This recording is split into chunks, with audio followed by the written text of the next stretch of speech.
স্টেশনে ঢুকে মেট্রো রেলে না চড়ে বেরিয়ে গেলেও দিতে হবে টাকা। ঢাকা মেট্রো রেলের যাত্রী কার্ড স্ক্যান করে স্টেশনে প্রবেশের পর যদি ট্রেনে না চড়ে বেরিয়ে যান তাহলেও দিতে হবে 100 টাকা ভাড়া। সোমবার থেকে নতুন এই নিয়ম কার্যকর করেছে Dhaka mass transit company limited. এর আগে কোনো যাত্রী স্টেশনে প্রবেশের পর 5 মিনিটের মধ্যে বেরিয়ে গেলে তাকে কোনো ভাড়া দিতে হতো না, তবে নতুন নিয়মে সে সুবিধা বাতিল করা হয়েছে।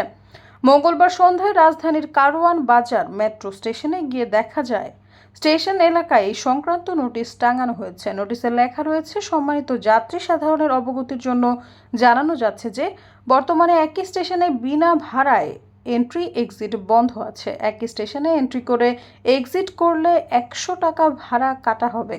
আদেশক্রমে ডিএমটিসিএল কর্তৃপক্ষ। সৈয়দা ফারিয়া, সমযোগ।